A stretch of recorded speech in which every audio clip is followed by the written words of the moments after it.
नमस्कार। धर्म दिग्दर्शन चैनल में आप सभी का स्वागत है। मैं हूं ज्योतिषाचार्य पंडित सुदर्शन लाभ पांडे।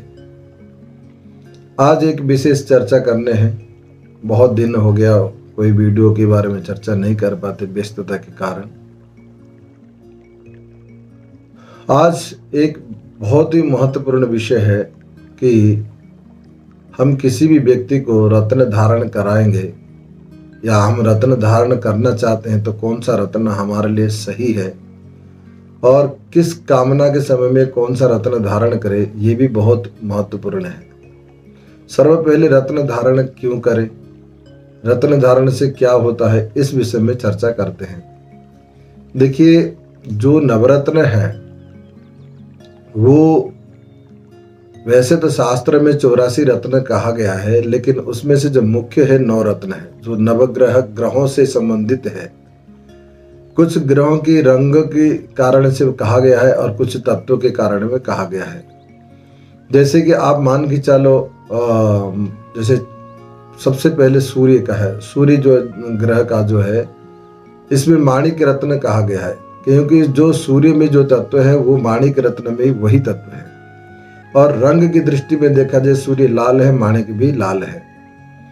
और अब चलते हैं चंद्रमा। चंद्रमा है मोती।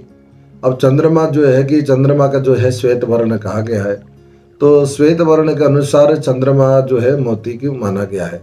और चंद्र का जो तत्व है वो मोती में भी वही तत्व पाया जाता है। इसके बाद अब मंगल, मूंगा जो यानी कि ये है, जैसे मूंगा का जो कलर है और मंगल का जो ग्रह का कलर है, उस कलर के अनुसार या ग्रहों का रंग के वर्ण के अनुसार मूंगा भी इसी के अनुसार लाल रंग का ही कहा गया है, जो मंगल भी लाल ग्रह कहा जाता है। बुध ग्रह का जो रत्न है पन्ना माना गया। पन्ना, बुध मतलब वो बुद्धि का कारक है। और बुध हमारे नवग्रह मंडल में भी वो हरित वर्ण है। हरित वर्ण के आधार पर वो बुध को भी पन्ना रत्न को ही मान लिया गया है। इस प्रकार बृहस्पति का आप देखेंगे तो बृहस्पति पीत वर्ण है। पीत वर्ण के अनुसार जो पुष्पराग मणि जो कहलाता है वो पुखराज। और हीरा में आप जाएंगे तो शुक्र का है। शुक्र श्वेत वर्ण है। और हीरा जो भी है उसी के अनुसार हीरा को माना गया है। और शनि जो है नील वर्ण है कहा गया, तो इसलिए इसको नीलम, शनि के लिए नीलम।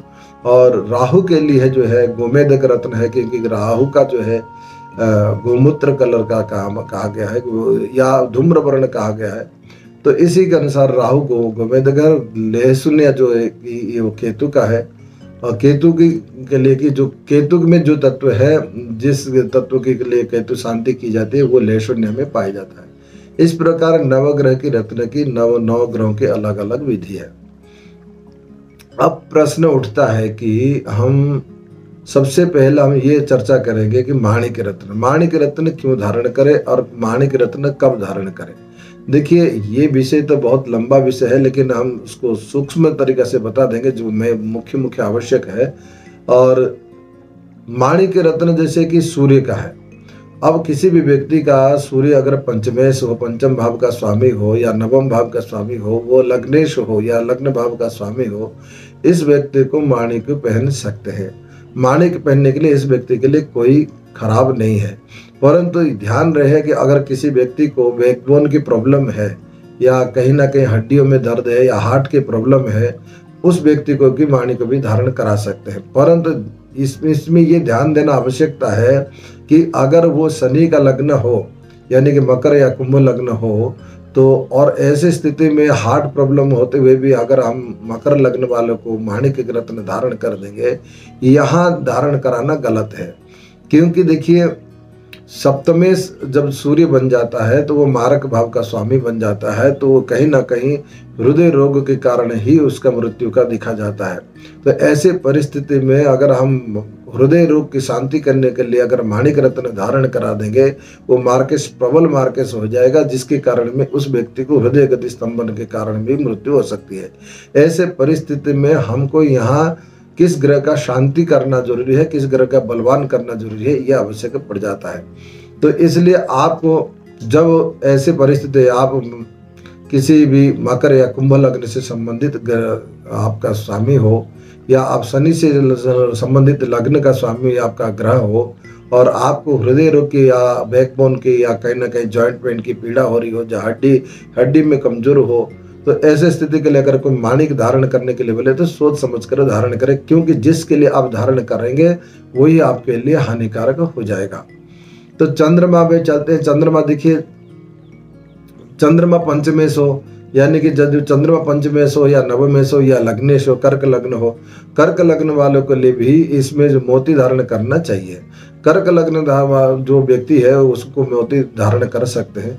तो मोती धारण करने के लिए अब सबसे बड़ी आवश्यकता है कि अगर आप मोती धारण किया हो और साथ में नीलम भी धारण कर लिया हो, तो वो मोती आपका काम नहीं करेगा, और साथ ज़्यादा से ज़्यादा नीलम का प्रभाव की वजह से आपको रोगों का जो ब्रेन हेमरेज होते हैं या जो ब्रेन लकवा लगते हैं या पक्षाघात बीमारी जो कहलाता है, उसके कारण में चंद्रमा मस्तिष्क ग्रह से संबंधित ग्रह के कारण में होता है। अगर किसी की कुंडली में कर्क लग्न हो, चंद्रमा बलवान हो, और ऐसे व्यक्ति को मोती तो धारण करा दिया, लेकिन कहीं ना कहीं उसको व्यापार में रुकावट है या व्यापार के कारण में कुछ सप्तमेश का रत्न धारण करा दिया, नीलम धारण करा दिया जाए, तो उस व्यक्ति को वही मोती कुछ काम तो नहीं करेगा, लेकिन शनि का रत्न नीलम उसको पक्षाघात या ब्रेन हेमरेज किसी न किसी प्रकार मानसिक रोग से ग्रसित कर देगा। ऐसे परिस्थिति में नीलम धारण नहीं करना चाहिए। और अब हम चलते हैं मूंगा। मूंगा देखिए, मेष लग्न हो या वृश्चिक लग्न कुंडली में मूंगा धारण कर सकते हैं। ये लग्न का स्वामी की हम आज चर्चा करेंगे सिर्फ लग्न का स्वामी के अनुसार रत्न धारण के बारे में। तो आपका अगर मेष लग्न या वृश्चिक लग्न हो तो आप मूंगा धारण कर सकते हैं। लेकिन एक बात और भी ध्यान दे, अगर आप मूंगा धारण कर रहे हैं, कहीं ना कहीं आप बुध का रत्न धारण कर दिया। देखिए, मेष लग्न का स्वामी के अनुसार आपका षष्ठी से बुध हो गया, तो बुध का रत्न धारण करते और आपका शत्रु और रोग कर्ज ये बढ़ जाएंगे। और मूंगा साथ में, मूंगा के साथ पन्ना कभी भी धारण नहीं करना चाहिए। और अगर हमको ये लगे कि नहीं, अगर हमारा तृतीय भाव को हम बलवान करना चाहते हैं, यानी कि पराक्रम भाव को हम पन्ना धारण कर सकते हैं, तो ऐसे परिस्थिति में भी धारण नहीं करना चाहिए। हमारा एक तरह से पराक्रम बढ़ाने के चक्कर में हम रोग कर्ज शत्रु को बढ़ा सकते हैं। इसलिए मंगल यानी कि मूंगा धारण करने वालों को कभी भी पन्ना धारण ना करें।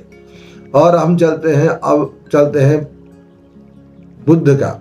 अब बुध का भी सेम ऑपोजिट हो जाता है। बुध की रत लिए, लेकिन एक और भी है। बुध जैसे कि मान लीजिए मिथुन लग्न हो या कन्या लग्न हो, ऐसे स्थिति में पन्ना के साथ साथ मंगल तो धारण नहीं करना चाहिए। मिथुन लग्न स्वामी के लिए क्या है कि लाभेश मंगल हो जाता है, लेकिन कहीं ना कहीं वो मिथुन लग्न के लिए वो भी षष्ठेश मंगल भी माना जाता है। यानी कि आपको एक तरफ से लाभ देगा तो आपको एक तरफ से रोग भी देगा। तो हमको कौन सा रत्न धारण करना चाहिए, यहाँ विचार कर लेना चाहिए। अगर हम उस समय में पुखराज भी धारण करेंगे तो देखिए, मिथुन लग्न के लिए भी पुखराज मार्केश हो जाता है, या कन्या लग्न के लिए भी वो ठीक है 10 में से हो जाएगा। लेकिन कन्या लग्न के लिए एक बात और भी मैं बात बता देता हूँ कि कन्या लग्न वाले के लिए भी पुखराज रत्न धारण नहीं करना चाहिए, क्योंकि वो लग्नेश का भी जो भी कोई व्यक्ति के रत्न धारण कराते हैं, जो रत्न उसकी लग्नेश का शत्रु हो तो उसको सोच समझ कर धारण करना चाहिए। इसलिए बुध जो कन्या लग्न या मिथुन लग्न के लिए ये बुध कर पन्ना रत्न धारण करेंगे, लेकिन साथ में मूंगा और पुखराज धारण करने में परहेज रहे। अब हम चलते हैं कि बृहस्पति का रत्न है। बृहस्पति का देखिए, धनु लग्न या मीन लग्न की कुंडली में बृहस्पति का पुखराज धारण कर सकते हैं, लेकिन पुखराज रत्न में भी आजकल भ्रामिक है। पुखराज कहीं ना कहीं हमको पीला नीलम पकड़ा दिया जाता है, जो ओरिजिनल टोपाज जो शास्त्र में कहा गया है, जिसका हार्डनेस 8 है, वो आपको प्राप्त नहीं होता या कहीं मिलता नहीं। इसके लिए बाजार में आजकल येलो सफायर के नाम से जो चलता है वो पीला नीलम है, क्योंकि वो पुखराज का तत्व उसमें नहीं है, उसमें पुखराज का कोई भी गुण नहीं है, वो कुल मिला के कि पीला नीलम है। तो ऐसे परिस्थिति में हमको तो पुखराज भी सोच समझ कर धारण करना चाहिए। पुखराज को धारण करते समय ये भी ध्यान रखें कि हम कहीं पन्ना भी धारण ना करें, या हम साथ में राहु का रत्न यानी कि गोमेद का रत्न कभी भी राहु और केतु का पुखराज के साथ धारण ना करें। अगर किसकी कुंडली में गुरु के साथ केतु बैठा हो तो वो लहसुनिया धारण कर सकता है, लेकिन गुरु के साथ राहु बैठा हो तो ऐसे व्यक्ति को गोमेद धारण नहीं करना चाहिए। जो व्यक्ति पुखराज पहनता है उसको गोमेद रत्न से बच के रहना चाहिए और साथ में पन्ना रत्न से बच के रहना चाहिए। अब हम चलते हैं हीरा। हीरा होता है शुक्र का रत्न है, और शुक्र का रत्न यानी कि वृषभ लग्न या तुला लग्न, ये दोनों लग्न को हीरा का रत्न धारण करना चाहिए। अब देखिए वृषभ लग्न कुंडली के लिए हीरा की भी एक सबसे बड़ा अच्छा ये बात है कि वृषभ लग्न कुंडली में शनि राजयोग बनता है। अगर ऐसे व्यक्ति शनि का रत्न भी धारण करता है तो भी हीरा का प्रभाव दुगना हो जाता है। परंतु ऐसे व्यक्ति कहीं ना कहीं चंद्र का रत्न या सूर्य का रत्न यानी मोती और माणिक का अगर धारण किया हो तो उसको कहीं ना कहीं, जैसे अगर हीरा भी धारण किया हो साथ में मोती भी धारण कर लिया हो, उसको कहीं ना कहीं सर्दी जुकाम का अधिक शिकायत होगा और मानसिक रोग बढ़ेगा और साथ में फेफड़े के रोग बढ़ जाएंगे, जिसके कारण में उसको फेफड़े जनित रोग से वो ग्रसित रहेगा। तो जिसको हीरा पहने हैं वो हीरा पहनते हुए मोती और माणिक भी धारण ना करें, और बाकी सभी रत्न धारण कर सकते हैं। लेकिन और एक बात सबसे बड़ी बात है कि जिसको हीरा रत्न सूट करता है उसको पुखराज कभी सूट नहीं करेगा। अगर पुखराज सूट करना है, अगर उसको पुखराज धारण करना है तो येलो कलर का धारण ना करके एक व्हाइट कलर के पुखराज भी आता है, उसको आप धारण कर सकते हैं।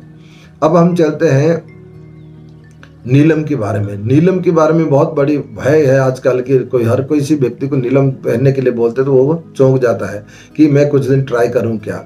ऐसा कुछ है नहीं है, लेकिन नीलम की रत्न ऐसा है कि वो नीलम रत्न तुरंत प्रभाव देने वाला होता है। तो इसीलिए इसको अगर किसी आपको एस्ट्रोलॉजर, अच्छे एस्ट्रोलॉजर से संपर्क में आप रहते हैं तो आपके अनुसार ही वो रत्न आपको धारण कराएगा। इसमें आपको किसी प्रकार की भय करने की जरूरत नहीं है। नीलम धारण करते समय इतना ध्यान रखना चाहिए, हमको माणिक रत्न का सबसे पहले हम उससे दूर रखें, और साथ में हम चंद्रमा का रत्न है जो मोती है उसको भी दूर रखें, क्योंकि नीलम जो धारण करेगा वो मकर किंबा कुंभ लग्न व्यक्ति का होगा। तो कुंभ लग्न का, मकर कुंभ लग्न के लिए चंद्र और सूर्य जो है वो बहुत हानिकारक ग्रह है। तो ऐसे परिस्थिति में इस रत्न का धारण ना करें। और हम चलते हैं कि राहु का रत्न है गोमेद। देखिए राहु का रत्न और केतु का रत्न विचार करना बड़ा मुश्किल है। हम बहुत परिस्थिति के अनुसार ही हम राहु और केतु का रत्न धारण करना चाहिए। राहु अगर आपका नवम स्थान में अकेला बैठा हो, या राहु आप अगर एकादश स्थान में अकेला बैठा हो, या राहु की दशा चल रहा हो, राहु दशम भाव में बैठा हो और कहीं ना कहीं बली हो, और राहु को जो जिसकी कुंडली में शनि राजयोग हो या शुक्र राजयोग हो, ऐसे कुंडली में अगर शुक्र और शनि का राहु से संबंध रखता हो, ऐसे परिस्थिति में उसको रत्न धारण करना चाहिए, अन्यथा राहु का रत्न धारण नहीं करना चाहिए। कई लोग ऐसा करते हैं कि अपने पढ़ाई में मन लगाने के लिए या पढ़ाई में कहीं ना कहीं विचलित हो जाए तो राहु का रत्न धारण करा देते हैं, लेकिन परिस्थिति के अनुसार अगर राहु का रत्न धारण नहीं किए तो उस व्यक्ति के लिए जस्ट अपोजिट फल हो जाएगा। जिसकी के लिए उपाय किया गया है उसका विपरीत परिणाम भोगना पड़ता है। तो इसीलिए राहु का रत्न धारण करते समय ये ध्यान रखें, क्योंकि राहु का रत्न धारण करते हैं और साथ में आपने नीलम माणिक भी धारण किया, या बृहस्पति का रत्न धारण किया पुखराज, और साथ में मोती अगर धारण किया हो, तो इस ऐसे परिस्थिति में ये तीनों रत्न आपके खराब हो जाएंगे और राहु भी दुष्प्रभाव का फल देने लग जाएगा। तो इसलिए राहु का रत्न, राहु राजयोग के अनुसार ही राहु का रत्न धारण करना चाहिए। अब चलते हैं केतु। केतु का ग्रह का जो है लहसुनिया कहा गया है, और केतु अगर शुभ ग्रह के साथ बैठा हो, और शुभ ग्रह के साथ बैठा हो या किसी त्रिकोण के साथ बैठा हो, तो ऐसे परिस्थिति में केतु का रत्न धारण कर सकते हैं। और केतु अगर अकेला बैठा माना जाता है तो वो शुभ ही माना जाता है, तो उसको भी रत्न धारण करते हैं। या केतु की महादशा चल रहा हो, अगर केतु की महादशा में जो अंतरदशा चल रहा हो उस समय में वो ग्रह कहीं केतु से 6-8-12 का संबंध ना हो या केतु से शत्रुता ना हो, ऐसे समय में उस रत्न को उस समय धारण करते समय थोड़ा ध्यान रखें और या अथवा निकाल दिया जाए। केतु का रत्न धारण करते समय कैसे अगर किसी को पैर में तकलीफ हो या किसी को बहुत ज्यादा पिंडलियों में दर्द करता हो, ऐसे व्यक्ति को केतु का रत्न धारण करा सकते हैं, परंतु नीलम और मोती पहनने वालों को धारण नहीं करना चाहिए। अब हम ये बता दिया है कि आपको ये सारे रत्न को कैसे धारण करें और इस किस प्रकार से धारण करें। कल हम चर्चा करेंगे कि अब ये लग्न के अनुसार था, लेकिन किसी के पंचम भाव का स्वामी की बढ़ाना हो या नवम भाव का स्वामी बढ़ाना हो, उसके अनुसार कौन कौन रत्न धारण करना चाहिए उसके अनुसार ये अगला एपिसोड में हम चर्चा करेंगे।